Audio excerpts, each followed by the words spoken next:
complete this procedure, you'll need the following parts, tools, and supplies. Your new spring, a 1.5mm hex, a 3mm hex, a 10mm wrench, an HG spline cassette tool, snap ring pliers, a rubber mallet.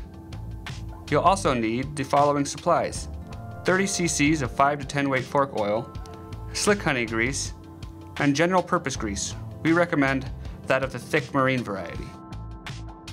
After removing the fork from the bicycle, remove the dust cover from the spring leg.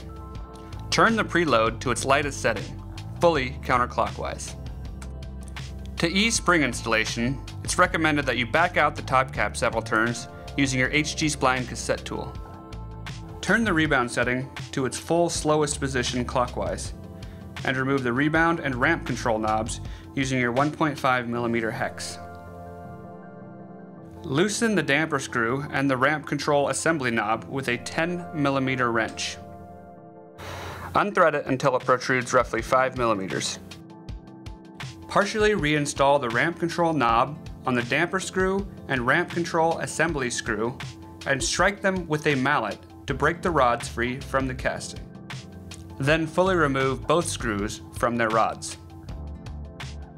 Slide the casting off the stanchion assembly and set it aside.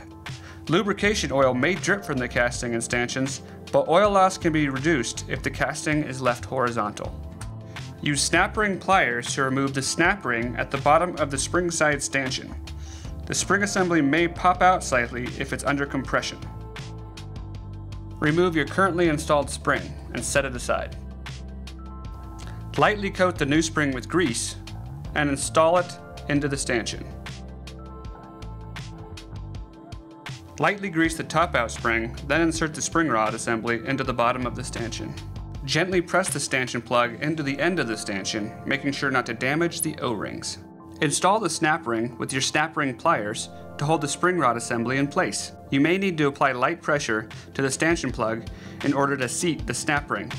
Check that the snap ring is seated by rotating it in the interior stanchion groove. Before attempting to install the casting, partially install the damper screw into the damper rod and fully extend it. Remove the damper screw once complete. Clean and inspect the wiper seals and foam rings for dirt or damage. Replace if needed. Grease the wiper seals with slick honey or equivalent before installing the casting. With the stanchion assembly inverted, slide the lower casting onto the stanchions until the lower bushings are engaged. Pour approximately 15 cc of fork oil into the screw hole of each leg. Hold the fork at an angle while pouring, or use an angled syringe to avoid getting oil in the ends of the damper and spring rods. Resume sliding the casting onto the stanchions until the casting touches the damper and spring rods. Install the damper screw and ramp control assembly screw and tighten them both to 8 Nm. Reinstall the rebound and ramp control knobs on their appropriate sides. Red on the damper side and orange on the spring side. Tighten the spring preload cap assembly using your HG spline cassette tool to 5 Nm.